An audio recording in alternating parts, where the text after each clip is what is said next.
Hello everyone, welcome to Arun Academy. स्वागत करता हूं आप सभी का। आशा करता हूं दोस्तों आप सभी स्वस्थ होंगे, एक अच्छी हेल्थ के साथ होंगे।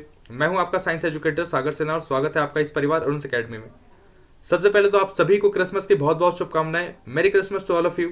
अच्छे तरीके से सेलिब्रेट करो अपने अपने माता पिता के साथ, अपने दोस्तों के साथ, अपने भाई बहन के साथ, अपने रिश्तेदारों के साथ। लेकिन प्रॉपर तरीके से आपको अपने गाइडलाइंस को फॉलो करते हुए चलना है। जो कोविड गाइडलाइंस आपके लिए ऑलरेडी प्रिस्क्राइब करी गई है गवर्नमेंट के द्वारा, उसको आपको फॉलो करना है। सारे प्रिकॉशनरी मेजर्स को फॉलो करते हुए आप इस पर्टिकुलर फेस्टिवल को सेलिब्रेट करो। अपनी सेहत का बहुत ज़्यादा आपको ध्यान रखना है, क्योंकि इन्हीं सब माहौल में कहीं ना कहीं सेहत बिगड़ने की बहुत ज़्यादा आशंका होती है। तो सेफ रहो, अपने आप को सुरक्षित रखो, अपने परिवार को सुरक्षित रखेंगे। ठीक है, आगे बढ़ते हैं दोस्तों। वीडियो लेक्चर की अगर बात करी जाए तो ऑलरेडी ये पार्ट 2 होगा, जिसमें हम लोग कुछ बेहतरीन कंसेप्ट को डिस्कस कर रहे होंगे। क्लास 9 का टर्म 2 का हम लोगों ने ऑलरेडी जो वीडियो लेक्चर की सीरीज है वो स्टार्ट कर दिया है। एटम्स एंड मॉलिक्यूल्स, ये जो पर्टिकुलर चैप्टर है ये हम लोग डिटेल में यहाँ पर पढ़ रहे हैं, डिस्कस कर रहे हैं। तो जो बच्चे नए हैं सबसे पहले तो सब्सक्राइब कर लेंगे, बेल नोटिफिकेशन को ऑन कर लेंगे, सो दैट अपकमिंग वीडियोस की नोटिफिकेशन आपके पास फटाफट मिलती रहे आपको। प्लेटफॉर्म पे ऑलरेडी आपके लिए मैथ्स की, साइंस की, इंग्लिश, सोशल साइंस सभी के कहीं ना कहीं कोर्सेज अवेलेबल हो रहे हैं। धीरे धीरे सबके वीडियो लेक्चर्स अवेलेबल हो जाएंगे, तो प्लेटफॉर्म के साथ जुड़ जाओ।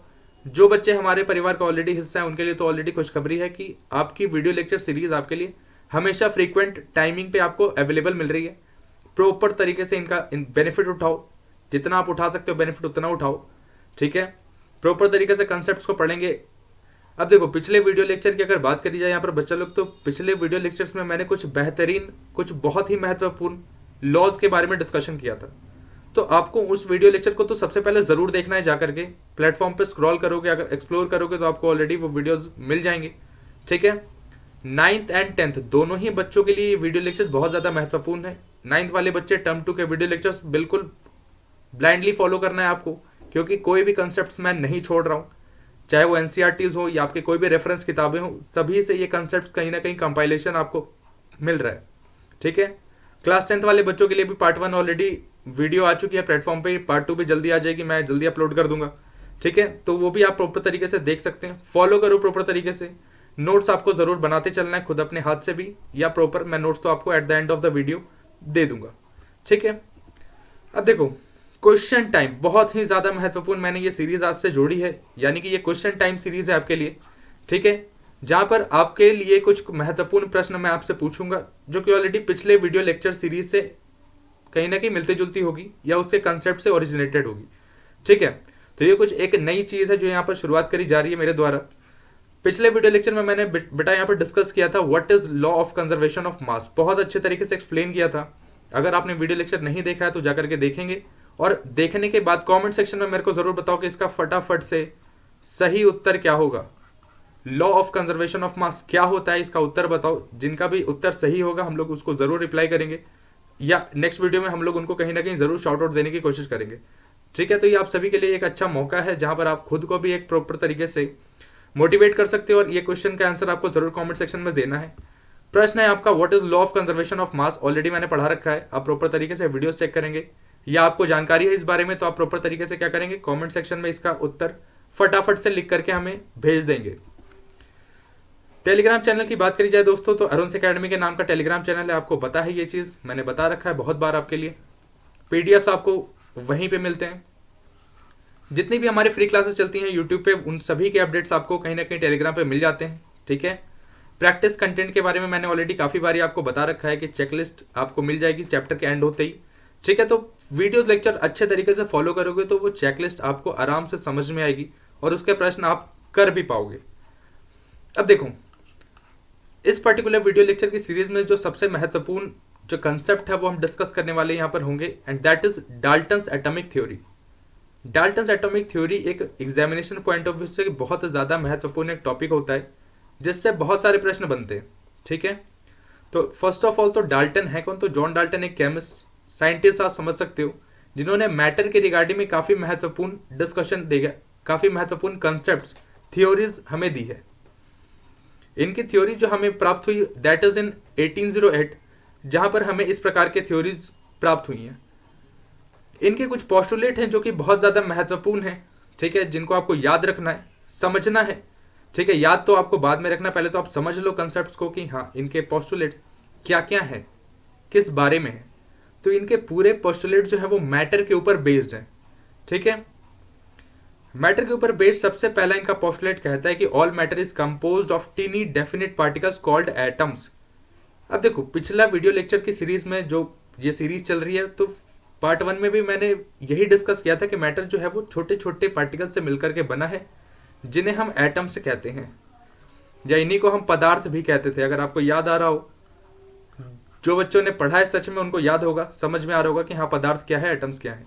ठीक है, तो पहला यहाँ पर पोस्टुलेट जो डाल्टन के द्वारा कहा गया, जो कथन इनके द्वारा कहा गया, वो ये कथन था कि जितने भी मैटर हैं, जितने भी पदार्थ हैं, नहीं जितने भी मैटर है हमारे आसपास में, जितने भी सब्सटेंसेस हैं, वो छोटे छोटे डेफिनिट पार्टिकल से मिलकर के बने हैं और उन्हें हम एटम्स या पदार्थ कहते हैं। Atoms are indivisible and indestructible. ठीक है, तो इनका नेक्स्ट स्टेटमेंट या कथन ये कहता है कि एटम जो है वो इनडिविजिबल है, यानी कि हम एटम्स को तोड़ नहीं सकते। ठीक है, हर एक कंसेप्ट को आपको समझते चलना है, क्योंकि ये पोस्टुलेट्स डायरेक्ट आपको एग्जामिनेशन में लिखने को आ जाते हैं। ठीक है, तो एटम्स आर इनडिविजिबल क्या कहा गया, डाल्टन साहब के द्वारा ये कहा गया कि एटम जो है इनडिविजिबल है, बिल्कुल भी इसे तोड़ा नहीं जा सकता, यानी कि ये अपने बिल्कुल लास्ट स्टेज में है। ठीक है, अब कोई चीज तोड़ी कब नहीं जाती, जो अपने बिल्कुल फाइनल स्टेज में होती है उनको तोड़ा नहीं जा सकता। तो इनके द्वारा ये कहा गया कि एटम जो है वो अपने फाइनल स्टेज पे है और इसको तोड़ा नहीं जा सकता, इनडिविजिबल है। तीसरा जो महत्वपूर्ण कथन इनके द्वारा कहा गया इनकी थ्योरी में, and that was all atoms of a particular element share identical properties including wait.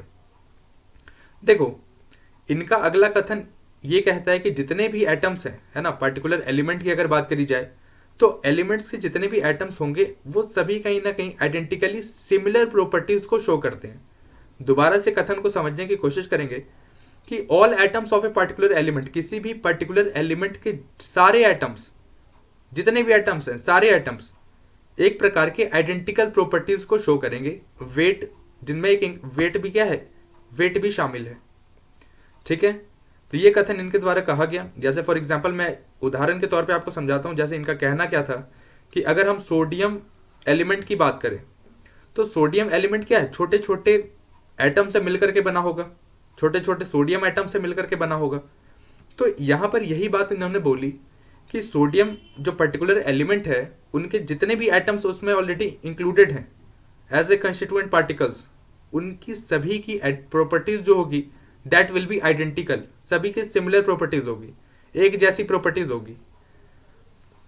चौथा कथन जो डाल्टन साहब के द्वारा कहा गया उनकी एटॉमिक थ्योरी में, and that was atoms of different elements contain different mass. ठीक है, तो अगला कथन ये कहा जा रहा है कि अलग अलग प्रकार के एलिमेंट्स के जो एटम्स हैं उनका भी मास कहीं ना कहीं अलग होगा। फॉर एग्जाम्पल, अगर मैं सोडियम को और मैग्नीशियम को कंपेयर करूं, ठीक है, तो जो सोडियम के एटम्स का मास होगा that will be different from the atoms of the magnesium. Okay, तो this was the statement that was given by Dalton.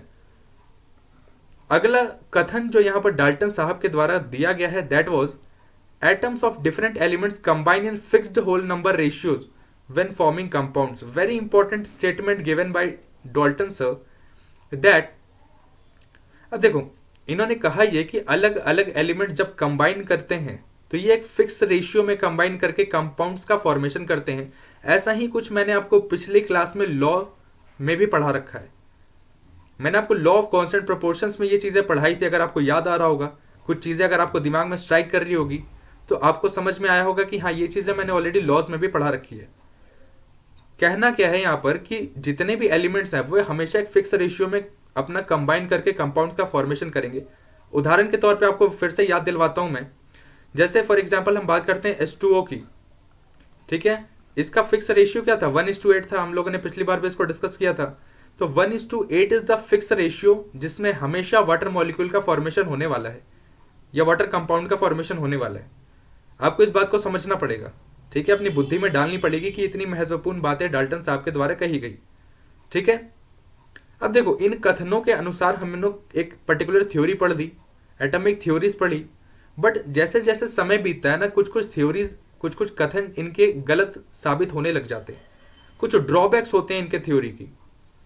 ठीक है, ड्रॉबैक्स का मतलब क्या होता है कि कुछ कुछ कमियां हैं, कुछ इन्होंने स्टेटमेंट्स ऐसे दे दिए जो कि आगे जाकर के बिल्कुल ही क्या हो गए, गलत साबित हो गए। और उन स्टेटमेंट्स के बारे में हम फिर ड्रॉबैक्स पढ़ते हैं। तो ड्रॉबैक्स इनकी थ्योरी से ज़्यादा महत्वपूर्ण है, क्योंकि ड्रॉबैक्स से प्रश्न ज़्यादा बनते हैं। इस बात को अपने दिमाग में आपको डालना होगा। देखो, अब ड्रॉबैक्स की अगर मैं बात करूं तो ये कुछ ड्रॉबैक्स हैं जो कि इनकी थ्योरी से निकल करके सामने आते हैं। ठीक है, इन्होंने क्या कहा इनके ड्रॉबैक्स के लिए? सबसे पहले तो मैं बोलूं कि ड्रॉबैक्स जो है वो आपको जरूर याद कर लेना है। ठीक है, ड्रॉबैक्स मस्ट रिमेंबर, क्योंकि यार देखो ड्रॉबैक्स के से क्या है, प्रश्न बनते हैं, डायरेक्ट बन जाते हैं कि ड्रॉबैक क्या था डाल्टन एटॉमिक थ्योरी का। डायरेक्ट स्ट्रेट फॉरवर्ड आपको प्रश्न में कहीं ना कहीं देखने मिल सकता है।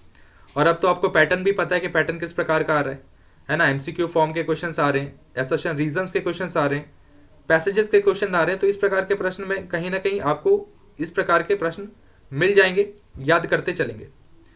सम ऑफ द ड्रॉबैक्स आर, अब कुछ यहाँ पर ड्रॉबैक्स जो है वो क्या कहता है। पहला drawback, thoughts about indivisibility of atoms. अब देखो, पहली इनकी बात जो कहीं ना कहीं कैंसिल हुई, यानी कि इनकी कथन जो सबसे पहला जो गलत हो गया, that was about indivisibility of atoms.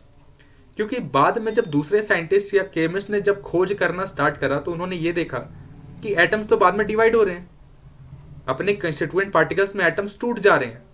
ठीक है, तो उन्होंने ये चीज समझी कि डाल्टन जी के द्वारा जो यहाँ पर थ्योरी दी गई है वो कहीं ना कहीं क्या है, थोड़ी चीजें सही है, थोड़ी चीजें गलत है। ठीक है, तो पहला कथन यहाँ पर जो गलत हो गया या ड्रॉबैक था जो अपने डाल्टन सर का थ्योरी का, that was thoughts about indivisibility of atoms, यानी कि एटम्स के टूटने की जो कथन उन्होंने दिया, that was wrong. Next statement is his theory says that all the atoms of an element have exactly the same mass. अब देखो, नेक्स्ट इनका कहना यह था कि इनके थ्योरी के अनुसार जितने भी एटम्स हैं एक पर्टिकुलर एलिमेंट के, वो हमेशा सेम मास कंटेन करके रखेंगे या होते हैं उनके। बट ये भी बात कहीं ना कहीं आगे चल करके क्या हो गई, गलत हो गई, फेल हो गई। और इसी के द्वारा हम, इसी के वजह से हम लोग इस पर्टिकुलर स्टेटमेंट को भी एज अ ड्रॉबैक पढ़ते हैं। आगे मैं आपको एक्सप्लेन करूंगा हर एक चीज, है ना, हर एक चीज आपको डिटेल में बताऊंगा कि हाँ कैसे ये ड्रॉबैक्स आगे हम लोग इसको अप्लाई कैसे करेंगे, इसके एप्लीकेशंस क्या क्या हैं, हर एक चीज आपको डिटेल में आप यहाँ पर बात करेंगे। अब ये स्टेटमेंट वाइज आपके लिए जैसे एग्जामिनेशन जो एक सिस्टम होता है ना, एक सिस्टमैटिक स्टडीज होती है। ठीक है, तो आप जंप नहीं कर सकते हर चीज डिटेल में। एक बार आप सेटअप अपने दिमाग में बिठा लो कि हाँ ये डाल्टन थ्योरी है ये। अब देखो अगला यहाँ पर कहता है his theory says that the atoms of different elements have the same elements have same have different masses. अब देखो इनकी कहानी कुछ इस प्रकार से है कि फिर से इन्होंने कहा था कि एटम्स जो होंगे उनका अलग अलग एलिमेंट्स का क्या हो जाएगा, अलग अलग मास होगा। बट ये भी कहीं ना कहीं क्या हो गया, फेल हो गई चीजें, और आपको ये चीजें आगे देखने को भी मिलेंगी। ठीक है, तो ये कुछ ऐसे ड्रॉबैक्स हैं जो कि डाल्टन एटॉमिक थ्योरी से निकल करके हमारे पास सामने आए। अब आपके दिमाग में ये चीजें चल रही होगी, क्या ये जो एटॉमिक थ्योरी है वो बिल्कुल फेल कर गई थी? तो ऐसा बिल्कुल भी नहीं है। डाल्टन्स एटॉमिक थ्योरी ये एक ऐसी थ्योरी है जिससे दोनों ही लॉज जो हम लोगों ने वीडियो 1 में पढ़े हैं, यानी कि law of conservation of mass and law of constant proportion, ये दोनों ही चीजें एक्सप्लेन होती है पर्टिकुलरली डाल्टन के एटॉमिक थ्योरी से।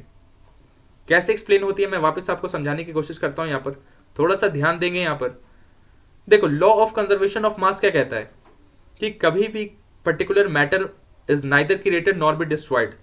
यही कहानी है, यही कथन मैंने आपको समझाया भी, पढ़ाया भी। यही चीज है कि मैटर ना तो कभी क्रिएट हो सकते ना तो डिस्ट्रॉय हो सकते, सीधी बात है। तो डाल्टन का भी कहना कुछ यही था कि एटम्स क्या है, मैटर का क्रिएशन नहीं हो सकता, ना तो मैटर डिस्ट्रॉय कर सकता है। ठीक है, मैटर क्या है, एक प्रकार से अपने पोजीशंस को, या एक तरीके से अगर बोला जाए तो किसी भी पर्टिकुलर केमिकल रिएक्शंस में कोई अपने आप एटम्स या एलिमेंट्स या कंपाउंड्स क्रिएट नहीं हो सकता, ना तो वो गायब हो सकता है। ये law of conservation of mass verify होता है डाल्टन एटॉमिक थ्योरी के द्वारा। दूसरा फिक्स रेशियो वाला कंसेप्ट मैंने आपको पढ़ा रखा था एटॉमिक थ्योरी में भी, और लॉ ऑफ कांस्टेंट प्रोपोर्शंस में भी मैंने आपको बताया था कि पर्टिकुलरली जब हम लोग कोई कंपाउंड का फॉर्मेशन करते हैं तो वहां पर जितने भी एलिमेंट्स मिलकर के उस पर्टिकुलर कंपाउंड का फॉर्मेशन कर रहे हैं वो हमेशा एक फिक्स रेशियो में मिलकर के ही कंपाउंड का फॉर्मेशन करेंगे, and that is a fact. And Dalton ने भी यही चीज बताई। तो डाल्टन भैया का भी यही कहना था कि हाँ जब भी कंपाउंड का फॉर्मेशन होगा एक फिक्स रेशियो में होगा। तो ये दोनों ही लॉज जो है वो डाल्टन एटॉमिक थ्योरी से क्या होते हैं, बिल्कुल वेरीफाई होते हैं, एक्सप्लेन्ड हो जाते हैं। ठीक है, तो आप ऐसा बिल्कुल भी ना समझें कि डाल्टन एटॉमिक थ्योरी एक वेस्ट थी, फालतू की चीज थी, तो ऐसा बिल्कुल भी नहीं है। कुछ लॉज जो हैं वो वैलिड हैं एंड कुछ चीजें यहाँ पर हम लोग एक्सप्लेन भी कर सकते हैं इस पर्टिकुलर थ्योरी के अनुसार। अगर आपको ये समझने में कहीं पे भी थोड़ी भी तकलीफ हो रही होगी, समझने में कोई भी दिक्कत हो रही है, कमेंट सेक्शन में जरूर बताना, ठीक है, सो दैट हम लोग आपका प्रॉपर तरीके से जो भी आपका सॉल्यूशन होगा जरूर बताने की कोशिश करूंगा मैं। अब देखो यहाँ पर कुछ और महत्वपूर्ण कार्य जो डाल्टन्स के द्वारा किए गए हैं, ठीक है। देखो सबसे पहला कार्य तो एटॉमिक थ्योरी के रिगार्डिंग था, that was about the matter, regarding the matter. But elements के लिए भी डाल्टन ने काफी कुछ किया है ना, काफी सिंबल्स एक्चुअली क्या करे थे उस टाइम पे इन्वेंट करे थे, ठीक है, बताए थे। जैसे फॉर एग्जाम्पल डाल्टन ने कुछ एलिमेंट्स के लिए सिंबल्स डिजाइन कर दिए थे, जैसे हाइड्रोजन को इस तरीके से, कार्बन को, oxygen, phosphorus, sulphur, platinum, iron, copper, silver, gold, lead and mercury, कुछ इस प्रकार के एलिमेंट्स का डाल्टन ने एक प्रकार से सिंबल्स इन्वेंट कर दिया था, बना दिया था। अब इन सिंबल्स का काम क्या था? इन सिंबल्स का काम बस इतना रहा होगा कि एलिमेंट्स को समझना, जानना, पहचानना आसान हो गया होगा, है ना, क्योंकि उस टाइम पे इतनी ज्यादा जानकारी तो एलिमेंट्स के बारे में बिल्कुल भी नहीं थी, है ना। तो एलिमेंट्स कैसे हम पहचानेंगे? तो उस अगर प्रिमिटिव टाइम्स की बात करी जाए तो उसको पहचानने के लिए, एलिमेंट्स को जानने के लिए हम लोगों ने क्या करा था, एक्चुअली डाल्टन ने इस प्रकार के सिंबल्स का इन्वेंट कर दिया था, बना दिया था। बट अगर मैं आज की बात करूं तो आज की केमिस्ट्री में, आज के टाइम्स में इन सिंबल्स की कोई भी जगह नहीं है। हम इन सिंबल्स को इस तरीके से एलिमेंट्स के तौर पे नहीं जानते। आज के टाइम पे अगर आप बोलोगे कि हाइड्रोजन का क्या सिंबल इस प्रकार का है, बहुतों को पता भी नहीं होगा इस बारे में, ठीक है, क्योंकि हम लोगों ने क्या करा, सिंबल्स को बदल दिया है। मॉडर्न सिंबल्स क्या कहते हैं? मॉडर्न सिंबल्स इनिशियल्स के ऊपर बात करते हैं, यानी किसी पर्टिकुलर एलिमेंट का इनिशियल क्या है। जैसे फॉर एग्जांपल हाइड्रोजन की अगर बात करी जाए तो H इज द इनिशियल्स, ठीक है। तो इस प्रकार से हम लोगों ने मॉडर्न एलिमेंट्स के अगर सिंबलाइजेशन की बात करी जाए तो कुछ इस प्रकार से चेंज कर दिया है। अब देखो मॉडर्न सिंबल्स की जो मैं बात कर रहा था यहाँ पर, वही कुछ इस प्रकार से आपको दिए गए हैं। जैसे हाइड्रोजन की यहाँ पर बात करी जाए, H से हम लोग सिंबलाइज करते हैं, हीलियम को He से, लिथियम को Li से, बेरिलियम को Be से। तो यहाँ पर आप बच्चा देख पा रहे होंगे कि हर एक एलिमेंट के इनिशियल्स को ही कहीं ना कहीं सिंबल्स के तौर पर हम लोगों ने यहाँ पर रखा है, just to avoid the confusion, ठीक है। अब देखो यहाँ पर इनिशियल्स रखने का जो महत्व रहा है वो यही रहा है कि कहीं ना कहीं कंफ्यूजन को हम लोग क्या कर सकें, एलिमिनेट कर सकें, क्योंकि सिंबल्स में हर एक के डिजाइन को याद रखना संभव नहीं है, ठीक है, दैट इज नॉट फिजिबल। वो संभव नहीं है कि आप हर एक एलिमेंट के सिंबल्स को, डिजाइन को, है ना, आप याद कर सकोगे, ठीक है, लेकिन हर एक एलिमेंट के इनिशियल्स तो आपको जरूर याद रहेंगे। और इसीलिए मॉडर्न सिंबल्स के तौर पर हम लोग हर एक एलिमेंट्स के इनिशियल्स के रूप में उसके सिंबल्स को जानते हैं। बोरोन को B से रिप्रेजेंट करते हैं, कार्बन को C से, नाइट्रोजन को N से, ऑक्सीजन को O से, फ्लोरीन को F से, नियोन को Ne से, ठीक है। और इस प्रकार के और भी एलिमेंट्स आप यहाँ पर भी देख सकते हो, जिनके इनिशियल से ही हम लोग उनके सिंबल्स को डायरेक्ट रिलेट करते हैं। अब आपका कंफ्यूजन कभी कभी ऐसा भी आ रहा होगा अपने दिमाग में कि हाँ, कभी गोल्ड, सिल्वर, इन सभी के इनिशियल्स तो नहीं है, बट इनके इनिशियल्स के अलावा सिंबल्स का इस्तेमाल किया गया है। तो बेटा आपको याद ये रखना है कि उनके केमिकल जो नेम्स होते हैं उनके अनुसार उनका सिंबलाइजेशन किया गया है, ठीक है। जैसे सिल्वर की अगर बात करी जाए तो सिल्वर का जो सिंबल होना चाहिए वो ऐसा ही होना चाहिए, बट ये नहीं होता। क्या होता है? Ag होता है। गोल्ड की अगर सिंबल की अगर यहाँ पर बात करी जाए तो गोल्ड G होना चाहिए, GO या G होना चाहिए, बट ये नहीं होता। क्या होता है यहाँ पर? तो आपको सीधी बात ये जानकारी है इस बारे में कि AU हम लिखते हैं, औरम, ठीक है। तो ये कुछ ऐसे स्पेसिफिक एक्सेप्शंस हैं जिनको आपको याद रख लेना है, ठीक है। डायरेक्ट बिल्कुल अगर आपको याद रख लो तो बहुत बेहतर बात है आपके लिए, ठीक है। ये कुछ एक्सेप्शंस हैं जिनको आपको याद रखना है। मॉडर्न सिंबल्स कुछ इस प्रकार के होते हैं। आई होप आपको सारी जानकारी मिल गई होगी, आपको समझ में आया होगा। अब देखो यहां तक तो हम लोगों ने सारे कंसेप्ट को समझ लिया, पढ़ लिया कि एटम्स के बारे में या मैटर के बारे में क्या क्या जानकारियां दी गई हैं, क्या थ्योरीज हैं, क्या कंसेप्ट हैं, सब कुछ पढ़ लिया। अब हमारे लिए सबसे बड़ी यहाँ पर एक चैलेंज आता है कि एटम्स के बारे में अब हम डिटेल में जाएंगे, डिटेल में बात करेंगे कि हाँ एटम्स क्या होते हैं, किस प्रकार से उनकी कैरेक्टरिस्टिक्स है, कैसे बिहेव करते हैं, एटम्स के बारे में और क्या क्या महत्वपूर्ण जानकारियां हैं, सब हम लोग क्या करेंगे डिटेल में यहाँ पर बात करने वाले हैं। अब देखो understanding atoms, this is a very important thing because you have to understand atoms. Atoms को समझना बहुत जरूरी है, क्योंकि एटम्स अगर आप आज नहीं समझोगे तो कहीं ना कहीं आप आगे स्ट्रक्चर ऑफ एटम्स, जो एक काफी बढ़िया चैप्टर है, काफी टिपिकल चैप्टर है, तो वो उसमें आप कहीं ना कहीं कंफ्यूजन रहेगी आपको, ठीक है। सबसे पहले तो एक एग्जाम्पल के तौर पे मैंने आपको समझाने की कोशिश करी है कि जैसे आप देख पा रहे होगे कि यहाँ पर एक इंसान है, एक आदमी है जो कि क्या कर रहा है, एक दीवार बनाने की कोशिश कर रहा है। ठीक है, सिमिलर डायग्राम आपको कहीं ना कहीं किताबों में भी मिला होगा, मैंने भी सिमिलर डायग्राम यहाँ पे रखा है सो दैट आपका कंफ्यूजन कहीं से भी ना हो। ये इंसान क्या कर रहा है, आप देख पा रहे होगे, ये इंसान दीवार का निर्माण कर रहा है। ठीक है, हर एक एक ईंट जोड़ जोड़ करके एक दीवार का निर्माण कर रहा है। तो यहाँ पर एक दीवार का निर्माण करना क्या है, ये एक ऐसा कंप्लीट प्रोसेस है जो कि छोटे छोटे स्टेप्स से मिलकर के हो रहा है। अब छोटा छोटा स्टेप्स यहाँ पर कौन सा वाला हो जाएगा, तो ईंट जोड़ना, ब्रिक्स। यहाँ पर ब्रिक्स क्या है, ब्रिक्स वो स्मॉल पार्टिकल्स हैं जो मिल करके वॉल्स का निर्माण कर रहे हैं। ठीक है, तो ब्रिक्स को हम लोग यहाँ पर क्या कंसिडर कर सकते हैं, ब्रिक्स को हम यहाँ पर एटम्स के रूप में कंसिडर कर सकते हैं कि छोटे छोटे ब्रिक्स मिलकर के एक बहुत बड़े विशाल घर का, विशाल दीवारों का यहाँ पर क्या करते हैं, निर्माण करते हैं। ठीक है, तो ये चीज़ें आपको अपने दिमाग में समझनी है। ये क्या, एक एग्जाम्पल के तौर पे मैंने आपको डायग्रामेटिक यहाँ पर समझाने की कोशिश करी है कि आप किस प्रकार से इसको समझ सकते हैं, जान सकते हैं, याद रख सकते हैं। अब उसी प्रकार से अगर आप ये डायग्राम देखोगे, जो कि मैंने यहाँ पर नीचे एक डायग्राम और ले रखा है, this is the diagram of atoms crystal structure. ठीक है, आगे हम लोग जब थोड़ा सा हाई लेवल जाएंगे, यानी कि 10th में 11th में अगर हम बात करेंगे, तो क्रिस्टल स्ट्रक्चर्स होते हैं वहाँ पर, जहाँ पर हम लोग एटम्स के पर्टिकुलर जो स्पेसिफिकेशंस है या उनकी लोकेशंस है उसके बारे में बात करते हैं। ठीक है, जैसे कि अगर आप क्रिस्टल स्ट्रक्चर के बारे में बात करोगे, मैं थोड़ा सा आपको डायग्राम बना के यहाँ पर समझाने की कोशिश करता हूँ। देखो, कुछ इस प्रकार का अगर मैं क्रिस्टल स्ट्रक्चर बनाऊं, या एटॉमिक स्ट्रक्चर आप समझ लो, क्योंकि आपको इतनी अभी जानकारी नहीं है, तो एटॉमिक स्ट्रक्चर आप समझेंगे तो यहाँ यहाँ यहाँ यहाँ यहाँ यहाँ यहाँ इस प्रकार के क्या है, इस प्रकार के आपको एटम्स दिखाई देते हैं या आप देखेंगे। ये एक पैटर्न है और इस पैटर्न के अनुसार ही एटम्स क्या होते हैं, अटैच्ड होते हैं, इनबिल्ट होते हैं किसी भी पर्टिकुलर, अगर एक एलिमेंट्स में बात करी जाए, मॉलिक्यूल्स, कंपाउंड, सभी में कुछ इस प्रकार से ही आपको डिजाइनिंग देखने को मिलती है। तो बच्चा यहाँ पर बात समझने वाली ये है कि किसी भी पर्टिकुलर बड़े एलिमेंट्स का निर्माण करने के लिए छोटे छोटे यहाँ पर पार्टिकल्स की जरूरत होती है, जिसे हम क्या कहते हैं, एटम्स कहते हैं, जिनको समझाने के लिए मैंने आपको इस पर्टिकुलर इंसान का एग्जाम्पल लिया था। जैसा यहाँ पर दीवारों का निर्माण ब्रिक्स से हो रहा है, सिमिलरली एक एलिमेंट का, एक मॉलिक्यूल, कंपाउंड, सभी का निर्माण कहीं ना कहीं एटम्स के द्वारा ही मिलकर के होता है। और सभी का एक जो मूल, अगर मैं बात करूँ, मूल प्रिंसिपल जो है, that is what, that is atoms, chemical reaction का होना। ठीक है, ये सब कहीं ना कहीं क्या है, आगे मैं बात करूंगा इलेक्ट्रॉन्स का, बट जब तक इलेक्ट्रॉन्स की बात नहीं है, आप एटम्स ही अपने दिमाग में कंसिडर करके चलेंगे। तो बात समझ में आ रही है। तो इस प्रकार से क्या है, एटम्स को हम लोगों ने समझा कि एटम्स क्या होते हैं, एटम्स के बारे में क्या क्या जानकारियां हैं। अब बात करेंगे आगे एटम्स के कुछ और महत्वपूर्ण कैरेक्टरिस्टिक्स के बारे में कि एटम्स होते क्या हैं।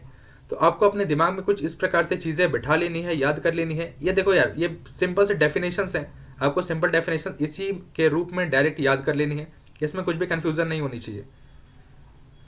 पहली बात है यहाँ पर, an atom is the smallest particle of an element that can take part in a chemical reaction. बात आपको इस बारे में समझ में आ रही होगी कि एटम्स क्या है, वो सबसे छोटा पार्टिकल है जो कि एक केमिकल रिएक्शन में पार्टिसिपेट करता है, इन्वॉल्व होता है, और उसके बाद कुछ रिस्पेक्टिव प्रोडक्ट्स का फॉर्मेशन आपको देखने को मिलता है। ठीक है, जैसे फॉर एग्जांपल मैं बात करूं कि केमिकल रिएक्शन किस प्रकार से, तो A plus B converts into AB। ये एक पर्टिकुलर केमिकल रिएक्शन है जहां पर A प्लस बी क्या है, ये रिएक्टेंट्स हैं, एंड AB क्या है, यहाँ पर प्रोडक्ट्स हैं। तो यहाँ पर केमिकल रिएक्शन होता कैसे है, A के एटम्स और B के एटम्स आपस में मिलते हैं। ठीक है, इनका rearrangement of atoms takes place here and then the final product is given out. ठीक है, तो ये एक कंप्लीट प्रोसेस है। तो दिस इज एटम। सेकंड बात करिए, very very small in size. अगर मैं यहाँ पर एटम्स की साइज की बात करूँ तो बहुत ही ज्यादा सूक्ष्म होते हैं, छोटे होते हैं, very small in size. You can not see atoms with your naked eyes. ठीक है, आप अपनी नंगी आंखों से बिल्कुल भी एटम्स को नहीं देख सकते। ठीक है, तीसरे महत्वपूर्ण जो यहाँ पर सेंटेंस है उसके बारे में बात करी जाए, building block of all matters. यानी कि बिल्डिंग ब्लॉक हम कैसे कह सकते हैं, हर एक मैटर जो है वो कहीं ना कहीं छोटे छोटे डेफिनेट पार्टिकल से मिलकर के बना है, and that is atoms. That is what, तो दैट इज एटम्स। ठीक है, तो ये कुछ महत्वपूर्ण इंपॉर्टेंट पॉइंट्स है जो कि आपको एटम्स के बारे में याद कर लेने हैं, समझ लेने हैं। अब देखो, एटम्स के कुछ यहाँ पर बहुत ही ज्यादा महत्वपूर्ण टॉपिक्स के बारे में मैं डिस्कस करने वाला हूँ। एंड फर्स्ट है इसमें एटॉमिक रेडियस, वेरी इंपॉर्टेंट, क्योंकि ये एटॉमिक रेडियस और एटॉमिक मासेस ये आपके एग्जामिनेशन पॉइंट ऑफ व्यू से बहुत महत्वपूर्ण है। मैं स्टार मार्क भी यहाँ पर कर दूंगा, ठीक है, क्योंकि ये एग्जामिनेशन पॉइंट ऑफ व्यू से आपके एग्जाम में आने ही आने वाले हैं। देख करके चलो, समझ करके चलो, बहुत आपको मजा आ जाएगा, ठीक है। चलिए, अब एटॉमिक रेडियस होता क्या है, तो सबसे पहले size of an atom is indicated by its radius which is called atomic radius, ठीक है। अब देखो, एटम्स क्या होते हैं, बहुत छोटे होते हैं, मैटर्स क्या होते हैं, बहुत छोटे होते हैं, तो इनका मेजरमेंट भी बहुत ही छोटे एक प्रकार से मेजरमेंट्स में किया जाता है, छोटे छोटे यूनिट्स में किया जाता है, जो कि नैनोमीटर्स होते हैं, ठीक है। एक नैनोमीटर की अगर यहाँ पर बात करी जाए तो वो होता है अपना 10⁻⁹ मीटर, ठीक है। तो this is the particular dimension, ये पर्टिकुलर क्या है, मेजरमेंट है। इतना छोटा एटम्स होता है 10⁻⁹ क्या आप समझ पा रहे हैं इस चीज को, कि इतना छोटा एटम्स आपको देखने को मिलता है। इतने छोटे होते हैं साइज में, बहुत छोटे होते हैं, ठीक है। नेकेड आइज तो हम इसे बिल्कुल भी देख नहीं सकते।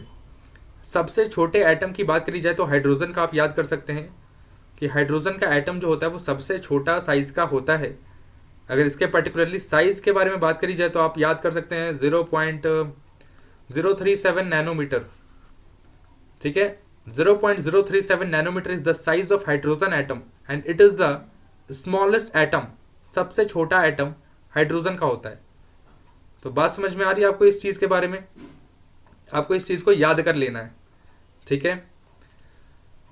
अब देखो, एटॉमिक रेडियस के बारे में मैंने कुछ यहाँ पर इंपॉर्टेंट एक पिक्चराइजेशन लिया है, कि यहाँ पर डाटा ले रखा है समझने के लिए।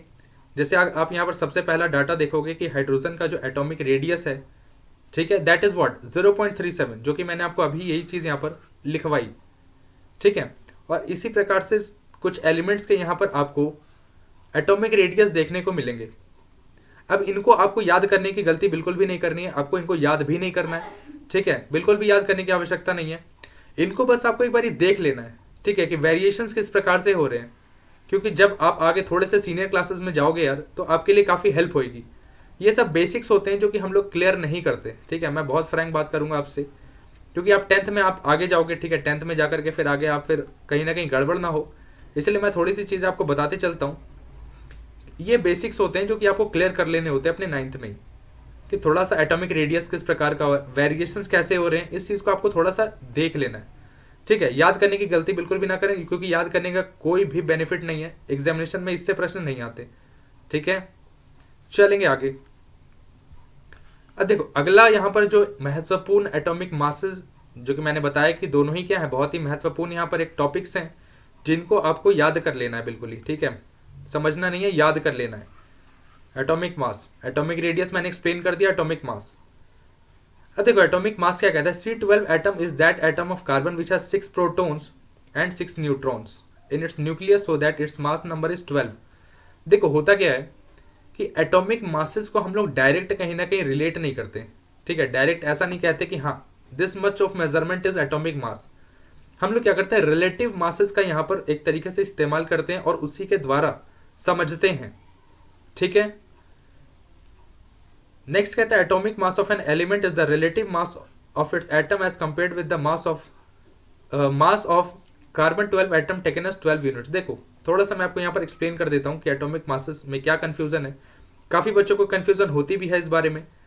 देखो, होता क्या है कि 1 एटॉमिक मास यूनिट, ठीक है, 1 एटॉमिक मास यूनिट या 1 AMU अगर मैं लिखूं शॉर्ट फॉर्म में, तो इसका डायरेक्ट जो वैल्यू आती है ना, वो आती है 1/12 mass of C12 atom, C12 मास, ठीक है।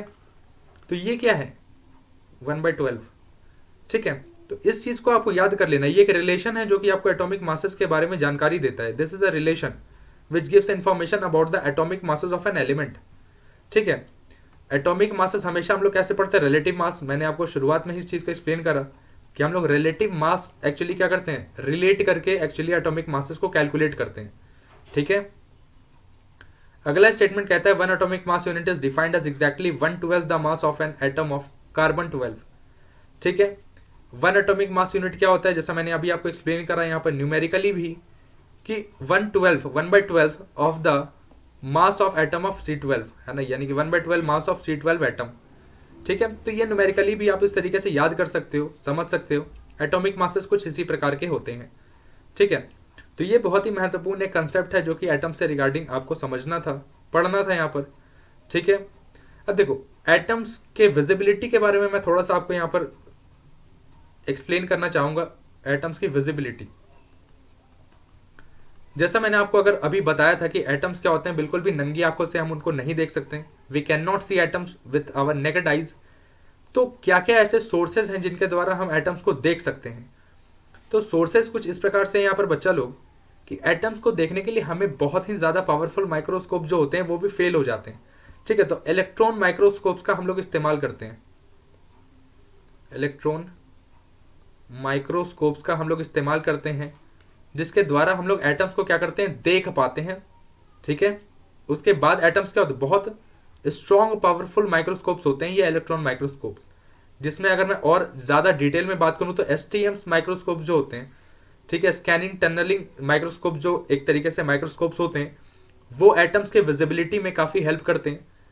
ठीक है, तो विजिबिलिटी के तौर पर आप कुछ इस प्रकार से याद कर सकते हो, समझ सकते हो कि एटम्स इस प्रकार से हम एटम्स को देख सकते हैं। ठीक है, एटॉमिक मासेस के तौर पर अगर हम थोड़ी सी एक्सप्लेनेशन यहां पर देखें या थोड़ा सा एक नॉलेज लें, ओवरव्यू लें, तो एटॉमिक मासेस के बारे में कुछ निम्न जानकारियां आपको अपने दिमाग में रखनी है। जैसे हाइड्रोजन का सिंबल मैंने आपको बताया, सभी के सिंबल्स यहां पर आपको देखने को मिल रहे होंगे। मासेस के तौर पर कुछ इस प्रकार से वेरिएशंस आपको देखने को मिलते हैं।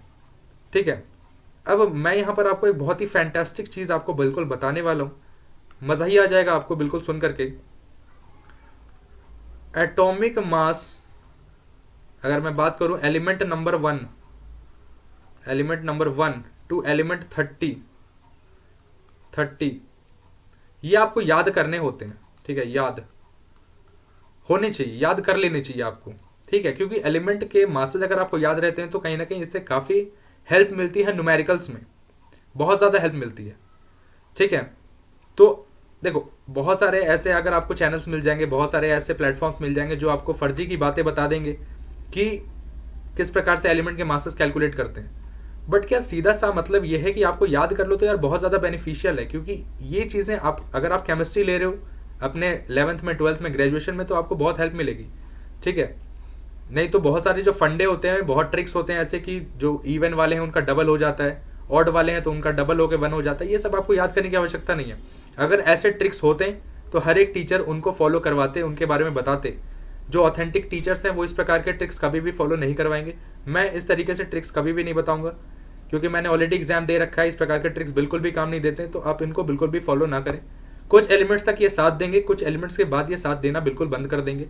तो आप इन ट्रिक्स को बिल्कुल भी याद ना रखें। एक प्रकार से इन एलिमेंट्स के मासेस को याद कर लें, बहुत ज्यादा आपको बेनिफिट मिलने वाला है। ठीक है, अब देखो अगला जो टॉपिक हमें समझना है, पढ़ना है, that is how do atoms exist. अब एटम्स एग्जिस्ट कैसे करते हैं, एटम्स के बारे में हमने जानकारियां ले ली सारी। एटम्स होते क्या हैं, किस प्रकार से बिहेव करते हैं, ठीक है, किस प्रकार की विजिबिलिटी है, सभी हम लोगों ने पढ़ दिया। अब एटम्स दो प्रकार से एग्जिस्ट करते हैं, in the form of molecules और molecules. In the form of molecules क्या होता है, मॉलिक्यूल्स क्या होता है, इसके बारे में हम लोग नेक्स्ट वीडियो में डिस्कस करने वाले हैं। डिटेल में बात करूंगा, हर चीज बताऊंगा, मॉलिक्यूल्स के बारे में बात करेंगे। ठीक है, आज के वीडियो लेक्चर को इतना ही रखते हैं। आज के वीडियो लेक्चर में जितनी चीजें भी डिस्कस करी गई है, प्लीज गो थ्रू इट, एक बार रिवाइज कर लेना। समझना है तो दोबारा वीडियो देख लेना एक बार प्रॉपर तरीके से। ठीक है, और कमेंट सेक्शन में मेरे को क्वेश्चन का आंसर जरूर बता देना। पसंद आ रही है वीडियो सीरीज तो लाइक कर देना, शेयर कर देना सभी के साथ। और अगर आपको इसी प्रकार के वीडियो सीरीज आगे भी देखने हैं तो कंसेप्ट वाइज मेरे को कमेंट जरूर कर दिया करो। ठीक है, और देखो यार वीडियोस ऑब्वियसली आपके लिए क्रिएट करी जा रही है, आप इससे अपना बेनिफिट ले सकते हो, मैक्सिमम बेनिफिट ले सकते हो। तो लाइक जरूर कर दिया करो, सो दैट हमें भी लगता है कि यार समझ में आ रहा है, बच्चों को मजा आ रहा है, पसंद आ रहा है कंसेप्ट। क्योंकि कंसेप्ट समझ में आ रहा है, कंटेंट समझ में आता है तो हमें बहुत खुशी होती है, क्योंकि लिटरली मेहनत आपके लिए करी जा रही है यार। ठीक है, आपके लिए मेहनत है, अगर आपके इससे बेनिफिट हो रहे हैं, अगर आपके एग्जाम्स में अच्छे मार्क्स आ रहे हैं तो वो कहीं ना कहीं हमारे लिए बहुत ज़्यादा मोटिवेशन है, बहुत ज़्यादा मोटिवेशन। आपको मैं बता नहीं सकता वो खुशी कितनी होती है जब कोई टीचर, जब हमसे या कोई बच्चा हमसे कहता है कि आपके कंसेप्ट्स ने मज़ा कर दिया, बिल्कुल एग्जामिनेशन में क्या मज़ा ही कर दिया, बिल्कुल क्वेश्चन देख करके बिल्कुल डायरेक्ट आंसर ही आता सर। तो ये बातें बहुत अच्छी लगती हैं। तो लाइक करके बताया करो कि कैसा वीडियो लग रहा है, पसंद आ रहा है, नहीं आ रहा है। नहीं आ रहा है तो कोई भी दिक्कत नहीं है, कमेंट जरूर कर दिया करो। ठीक है, मिलते हैं नेक्स्ट वीडियो में। आज के लिए इतना काफ़ी है। वीडियो को अच्छे से समझो, शेयर कर दो सभी के साथ, अपने बच्चों में, अपने साथ में के दोस्तों में। तब तक के लिए stay safe, stay happy. Thank you so much, all the best, thank you.